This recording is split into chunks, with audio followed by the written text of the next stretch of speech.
Welcome back to the Deep Dive. We are jumping into, well, a true cornerstone of modern cultural and musical history today, tackling a resource that is, frankly, monumental in its scope and authority. It really is.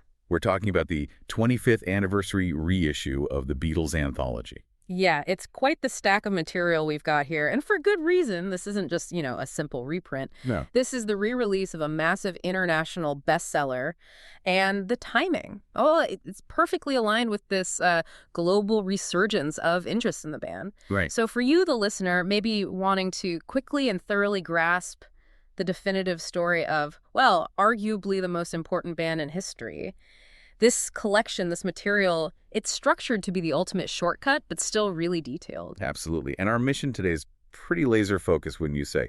We want to extract why this anthology reissue is so relevant right now. Mm-hmm. What specific, unique information does it actually provide that you just can't find compiled with this kind of authority anywhere else? That's the key question. And, how does its structure manage to chronicle that entire journey? We're talking 4 decades from those struggling, rough Liverpool days. Yeah, at the very beginning. Right through Beatlemania, global artistic innovation, and then eventually the breakup itself. And that distinction you mentioned, definitive and authorized, that's not just marketing speak. No, it feels much more significant here. It absolutely is. It's what elevates this book from just another biography into, well, practically a primary historical document. We are dealing with the sanctioned history, and that really changes how you read every single memory, every fact inside. Okay, let's unpack this then.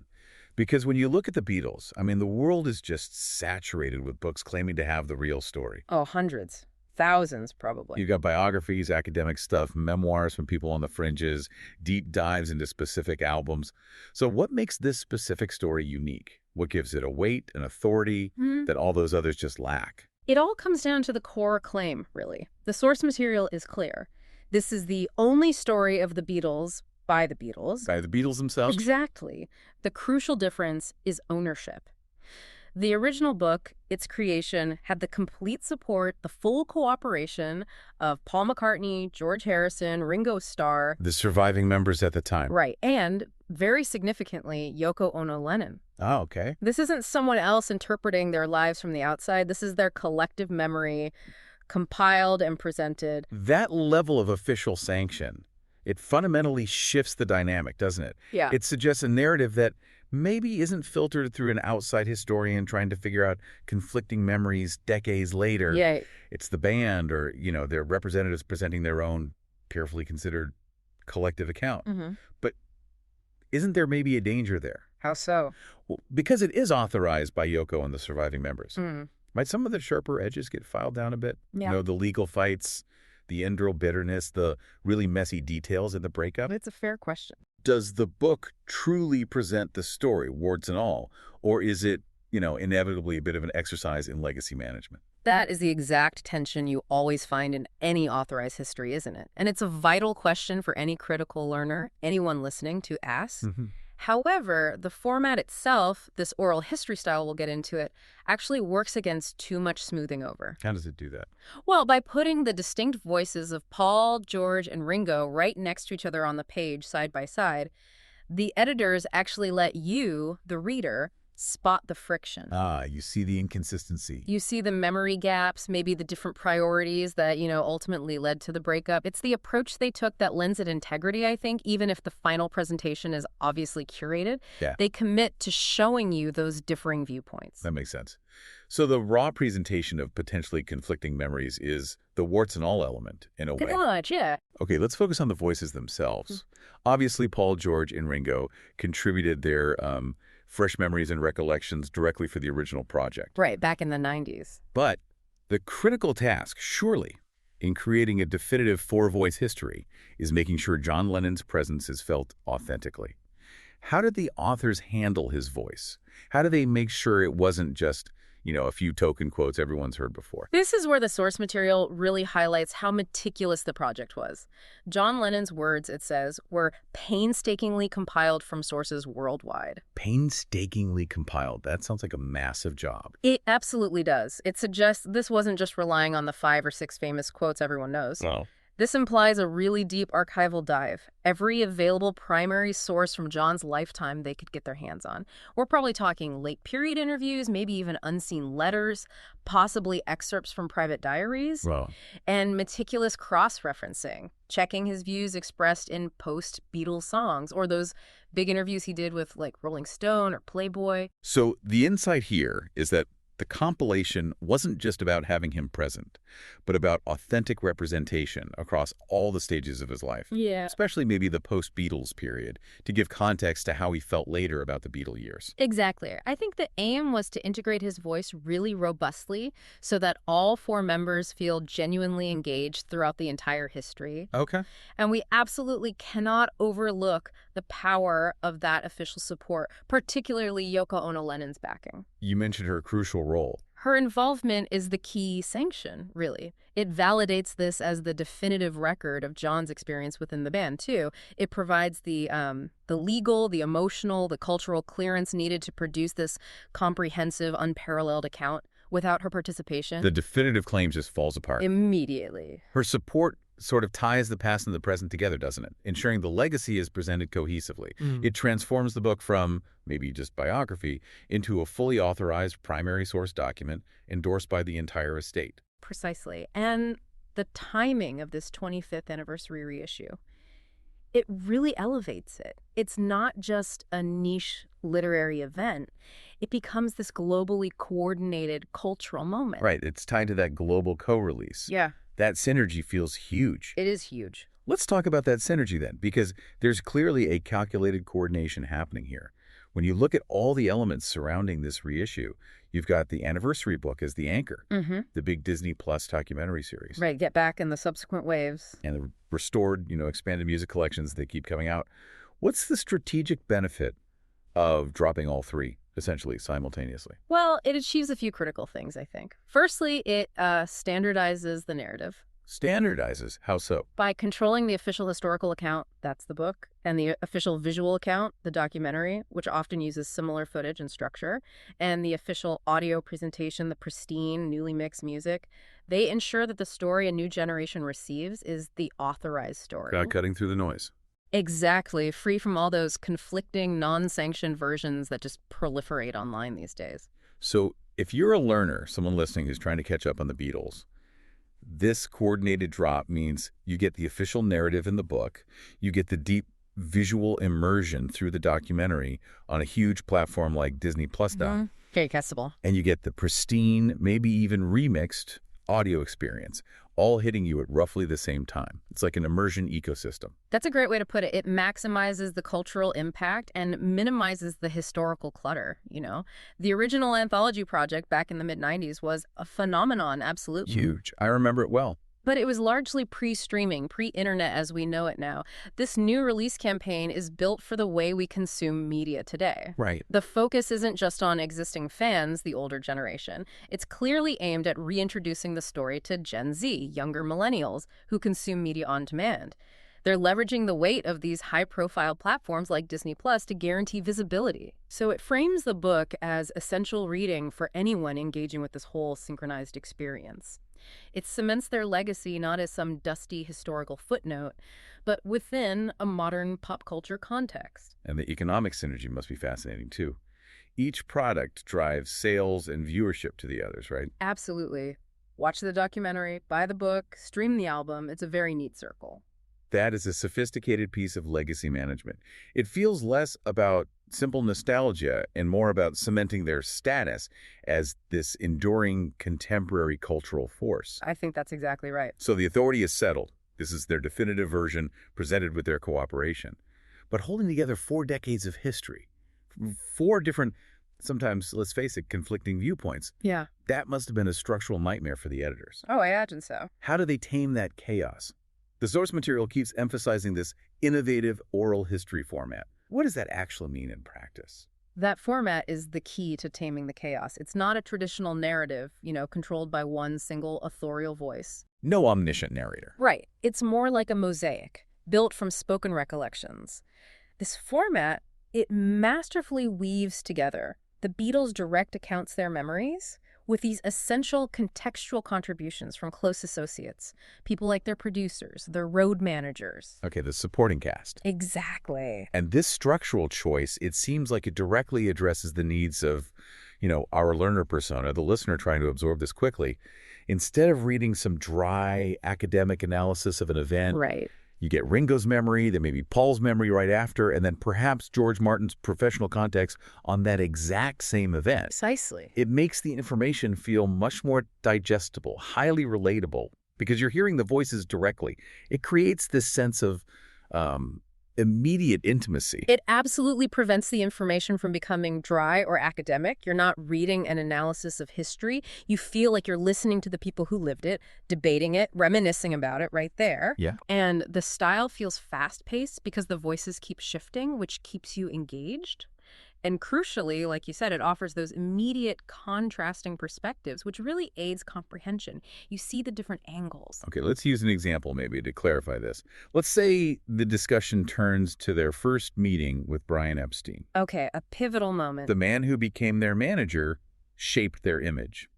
A traditional biography would just describe the meeting chronologically, right? How does the oral history format handle something like that differently? Well, it transforms that single moment into this multi-sided memory. So you might first read Paul's recollection, and maybe he focuses on how professional Epstein looked, how sharp in his suit, Right, the impression he made. and how desperately they needed someone, anyone, to handle the business side. Then, immediately following that, you might get Ringo's memory. And perhaps Ringo focuses on Epstein's initially stiff demeanor, or maybe how skeptical he was that this posh guy could actually manage a rock band. Different takes on the same encounter. Exactly. And then George might weigh in, maybe giving a more cynical assessment of the early business arrangements, even from the start. So that sequential presentation, one after the other, allows you, the reader, to immediately compare and contrast their subjective experiences of the exact same moment. It highlights the differences in priority or memory or just the emotional impact it had on each of them. It gives us a far richer, more nuanced understanding of their internal band dynamics at any given time. That structural detail is actually a commentary on their relationships. I think that's a great way to look at it. And to structure all that input, they obviously needed a rigid backbone. The source confirms the content is arranged by year. Chronologically. Yes, providing a complete, orderly history. And that chronological logic must be absolutely essential for making sense of the sheer chaos that was Beatlemania and their incredibly rapid evolution. That chronological flow gives the whole narrative coherence, right? It tracks their exponential acceleration. Yeah. But let's map out the full narrative arc this structure covers. Yeah, Because it seems like a complete life story, not just the famous bits. definitely. The scope starts right at the beginning. Growing up in Liverpool, those first rough gigs. It really has to start there, doesn't it? Yeah. To ground the global phenomenon that followed, we need to see the ordinary boys before they became, world changers. Yeah. And the source material emphasizes those first rough gigs. That means detailing the grime of the early venues, the Cavern Club, the grueling hours they played in places like Hamburg, Hamburg days. in the red light district, the sheer volume of time they spent just honing their craft, playing covers before fame ever hit. It shows the humility, the apprenticeship that came before the global conquest. And then the structure takes us through the phenomenon of their rise to fame. This is the Beatlemania era. Right. And that year-by-year structure must really pay off here, tracking the incredible speed at which their careers just exploded from regional favorites to international icons in what felt like months. Oh, absolutely. And this section would use that multi-voice format perfectly to capture the sheer psychological stress of that period. Paul might focus on the creative demands, churning out hits. Ringo might reflect on the impossibility of even being heard over the screaming crowds. And George might articulate some of that initial disillusionment, maybe, with the limitations of being just pop idols. And then you move into the peak, the musical and social change of their heyday. This is where the band really shifted, didn't they? From being pop idols to becoming genuine artistic innovators, influencing everything fashion, philosophy, global culture. We're talking mid to late 60s here. That shift is huge. The book has to detail how they went from performing, simple love songs to exploring these incredibly complex, often psychedelic studio compositions. And the social change element, too, that would cover their embrace of counterculture, their explorations of Eastern spirituality, like the whole period with the Maharishi Mahesh Yogi, and their growing political awareness. even if they tried to downplay it sometimes. The book has to capture how they transitioned from just reflecting youth culture to actively driving societal shifts. And finally, the book has to handle the inevitable decline, doesn't it? The ultimate breakup. By using this oral history format, that conclusion gets handled by the participants themselves, rather than through, external judgment or some historian's retrospective analysis. And that lends the ending real poignancy, I think. Authenticity. The final years were messy legal disputes, internal sniping, failed business ventures like Apple Corps. Yeah, the Apple story is complex. By having them speak about it in their own words, we get a better understanding of the emotional devastation, maybe, of realizing this once-in-a-lifetime partnership was just finished, irrevocably. The structure covers the entire life cycle, making it a truly complete and arguably internally honest history. Okay, so we've got the authority, the structure. But a book of this historical magnitude, this personal intimacy, it needs more than just words, right? It needs that visual dimension to really bring the history to life. Absolutely. The source material is very specific about the visual richness. It says the book is brimming with over 1,300 images, documents, memorabilia. 1,300. That number is just staggering. It implies almost unlimited access. That volume is almost overwhelming, but it just illustrates the unparalleled access they must have had precisely because of the band's official support. Right. We're talking about a visual archive that few, if any, non-authorized books could ever hope to muster. And what's fascinating here, as the source notes, is not just the quantity, but the provenance of these images. Where did they come from? Yeah. The vast majority are previously unpublished, pulled directly from Paul, George, Ringo, and Yoko Ono Lennon's personal archives. Wow. That is the definition of the ultimate insider perspective. These aren't just the publicly available press photos of them waving at airports or whatever. These must be personal moments. Maybe rehearsal shots, candid downtime photos between takes. Handwritten lyric notes. Original design sketches for album covers, maybe. Or even just doodles from studio sessions. It adds this layer of intimacy that must completely transform the reading experience. It transforms the history into something almost tactile, a private experience. You feel like you're seeing the history as they preserved it themselves, capturing those unguarded moments that maybe reveal character, relationship dynamics, more clearly than any formal portrait ever could. Yeah. Imagine the insight you might glean from seeing, say, Ringo's private holiday snapshots right next to Paul's handwritten notation for a new chord progression he was working on. That cross-pollination. Yeah, that mix of personal artifacts tells a story about their private reality during times of just intense public scrutiny. And in addition to the personal archives, the book also includes memorabilia from important corporate sources like Apple and EMI and other Beatles associates. Yeah. So that combination, personal and professional archives, it creates this truly comprehensive visual record, doesn't it? It links the four friends to the global business machine they became. That linkage is essential. The band members tell the emotional story, the personal journey. But the supporting players and those corporate documents, they provide the vital context, the professional ballast, if you like, that helps explain how four musicians from Liverpool became the world's biggest phenomenon. So beyond the core four, the sources highlight that crucial context is provided by specific supporting players. These individuals must be essential for connecting the intimate personal stories of the band members to the logistical and creative machinery that sustained them. They are absolutely vital. Let's talk about those specific roles mentioned and why their voices in this oral history are so indispensable. First up, Neil Aspinall, the road manager. Right. Started as a school friend, didn't he? Became a roadie and eventually ended up as the CEO of Apple Corps. Quite a journey. Incredible journey. He was their constant companion, the man handling the logistics. Literally everything from hauling their equipment during those early rough gigs in Liverpool. Back to Ringo on the bus. Exactly. All the way up to managing their incredibly complex global operations in the late 60s. So his perspective grounds the story in the day-to-day reality of being the Beatles, especially that pre-fame chaos. Totally. He could provide stories of, logistical disasters, van breakdowns on the way to a show, dealing with angry club owners who hadn't been paid, stuff that adds necessary grit to the narrative. His memories bridge that huge gap from the Cavern Club days right up to the boardroom battles of the early 70s. He saw the whole arc from the bottom up. And then, of course, there's the iconic producer George Martin, often called the fifth Beatle, certainly in the studio. Yeah. The sonic architect who somehow translated their most ambitious, sometimes completely abstract ideas into recorded reality. His voice is just indispensable for understanding that musical change of their heyday.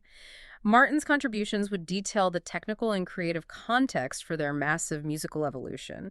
Think about albums like Revolver or Sweet Pepper. Game changers. He could explain the 40 hours they might have spent painstakingly recording and splicing together tapes for a song like Strawberry Fields Forever, detailing his technical headache, trying to merge two different versions recorded at different speeds and keys. Wow. He explains the why behind those revolutionary sounds, offering insights that really only the person sitting at the mixing desk could possibly provide. That level of technical detail is the gold nugget, isn't it? That's what makes the history really stick. Yeah. And finally, the source mentioned spokesman Derek Taylor. Yes, Derek Taylor.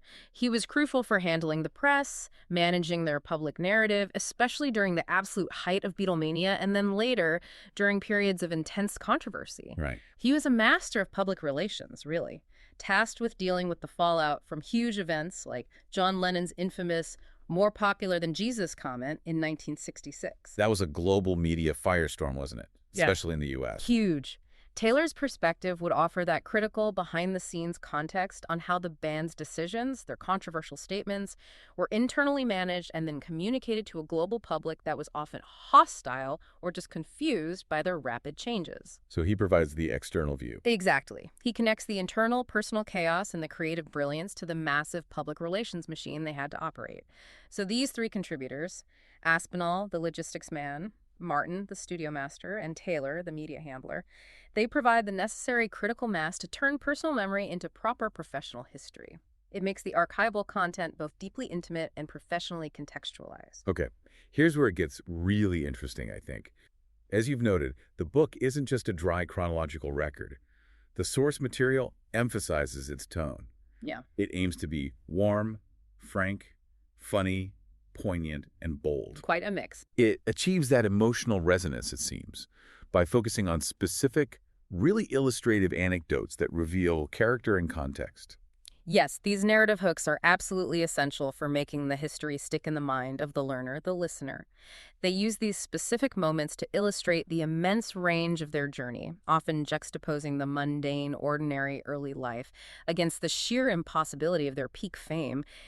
It's that contrast that provides so much of the humor and the poignancy. And the perfect example, mentioned right in the source, of that early, struggling, often humorous start is the story of Ringo trying to take his drum kit home on the bus. Chuckles, yeah. Tell us more about why that particular anecdote works so well. Why include that? Well, that image is just incredibly evocative, isn't it? And immediately humanizing. Absolutely. It captures the sheer effort, the logistical headache, and the absolute ordinariness of their existence before they were insulated by limos and road crews and security. You can just picture young Ringo, maybe a little wet from the Liverpool rain, grappling with this massive bass drum and snare case, trying to somehow squeeze it onto a crowded double-decker bus. The conductor's probably exasperated. Rolling his eyes. The other passengers are annoyed, and Ringo is just trying to save the tiny amount of cash a taxi would have cost back then. That one moment reminds you they were just working-class musicians hauling their own gear, infused with that grit and resilience, which makes their later, almost unimaginable success feel even more incredible. It grounds the whole story. Absolutely. And then you contrast that humility, that image, with one of the specific milestone moments of their global success mentioned, their much-anticipated audience with Elvis. Right. That's the absolute peak of the mountain, isn't it? Yeah. The moment when the Beatles must have realized they hadn't just conquered the world, but they were now actually peers with their own childhood hero, the king of rock and roll himself. Exactly. And the book's oral history approach apparently allows us to see the awkwardness of that meeting, which makes it even more powerful and relatable, funnily enough. Awkward. How so? Well, Elvis, kind of sequestered in his mansion by then, was maybe a bit unsure how to interact with these four loud, witty, slightly psychedelic upstarts who had, let's face it, basically usurped his global throne. Yeah, the dynamic must have been strange. So the anecdote probably captures their nervousness too, the slightly forced small talk, but also the immense cultural weight of that encounter. Two musical monarchies meeting face to face for the first and only time. That anecdote signifies not just success, but a massive seismic cultural shift. Okay, so we see the beginning and the peak. The book must also explore the creative process itself, marking those major evolutions. The source material highlights the detailed story of the making of the Sandpepper album. Right, and Stamp Pepper, it wasn't just another album, was it? It was their conscious decision to stop touring altogether and use the studio itself as their instrument, as a laboratory. A huge risk at the time. Massive. So the deep dive into its creation represents their absolute peak of studio innovation and musical change. The oral history format would detail the tension of those endless nights in Abbey Road, the pressure of expectations after Revolver, and the truly radical techniques they were pioneering, using orchestral scores in pop, reversing tapes, creating complex sound collages. That chapter, then, driven by the members' own recollections and crucially supported by George Martin's technical context, would show the sheer ambition and the radical break from their touring past. Yeah. It's the story of music as laboratory, showing how they completely redefined the concept of the album, turning it into a cohesive piece of art. Exactly. And then, inevitably, you need the conclusion. To provide that necessary emotional closure, the source material points to their last photo session together at John's house. That single image, or maybe just the recollection of that day, it serves as the perfect kind of narrative conclusion for the book, doesn't it? Yeah. It's the final, maybe unspoken frame. It's highly symbolic, yeah. It was apparently quite a melancholy gathering, a quiet, reflective moment that allows the whole history to land with genuine emotional weight, far removed from the screaming crowds and the mania. Right. The members' recollections of that particular day would likely focus on the body language, maybe the forced smiles, the subtle tension in the air, and perhaps the unspoken awareness that they were standing there together, physically, for pretty much the last time as a functioning unit. It signals the end of an era with a kind of quiet sadness, rather than some spectacular final blow-up. So, putting all these specific moments together, from Ringo's humble, slightly comical bus ride, to the quiet, complex farewell at John's house, and the intense technical brilliance documented during the making of Grap Pepper, the synthesis, is that this carefully curated collection of specific moments allows the book to successfully capture the true essence of the band's incredible story. Absolutely. By choosing moments that are, as the source says, warm, frank, funny, poignant, and bold, the book isn't just reciting facts and dates. It's capturing the spirit, the humanity of the four individuals who created music that has, quite rightly, inspired generations. It allows you, the reader, the listener, to understand not just the timeline, but the full, messy, glorious reality of their history. Well, thanks for joining us today. And remember, if you want to get some free Kindle books today, visit us at bookcheapskate.com, and you'll have all the links right there. But do it now. These books are free today, but we'll probably be back to full price tomorrow. Cass will do it again tomorrow. I look forward to it. This deep dive into the sources really reveals why the 25th anniversary edition of the Beatles Anthology stands out as such an important resource. Just to summarize the key takeaways for you listening, you're getting the definitive oral history, fully sanctioned by all surviving members and Yoko Ono Lennon, and crucially, including John's voice, painstakingly compiled from across his entire life. And you are gaining access to just massive archival depth, over 1,300 images, so many previously unpublished, pulled directly from their personal collections. And importantly, its structure arranged chronologically by year, with each band member's perspective presented sequentially, makes this incredibly comprehensive history surprisingly accessible. It prevents that feeling of information overload by allowing you to immediately compare those sometimes conflicting memories. It truly is a singular volume, isn't it? Giving us the full scope from those small Liverpool stages right up to global dominance, told by the people who actually lived it, supported by the people who managed it behind the scenes, and preserved by the people who loved them. And the lasting relevance of the Beatles' history is just undeniable. This reissue allows that immediate access to their history directly from the source, minimizing any external mediation or interpretation. However, this is maybe where we have to consider the slightly bigger picture regarding historical documentation in general. Go on, what do you mean? Well, the original anthology project came together in the mid-90s. That was really a time of information scarcity, relatively speaking. Products were analog, access was limited. Right. This new 25th anniversary edition, though, it feels like a project of abundance and also of control. The source emphasizes this simultaneous global co-release. You get the definitive book, the high-definition Disney Plus series, and the restored, expanded music all hitting at once. Okay. So the provocative thought, perhaps, for you, the listener, to consider is this. Does having the definitive book, the perfect visual documentary, and the pristine audio, all simultaneously controlled and released by the originators. Does that raise new questions about the future of historical documentation and legacy management? Mm. Does this coordinated multimedia approach, 25 years after the original, fundamentally change how a cultural phenomenon like the Beatles is experienced and understood by a new generation? A generation who sees their history presented not maybe as a discovery to be pieced together, but as this fully synchronized, highly curated official experience? That's a fascinating angle. The history is now presented as this interconnected, almost centrally controlled experience, rather than a series of disparate products that might require more active historical research or interpretation from the consumer. A very important distinction for the modern learner, the modern fan, to appreciate. Indeed.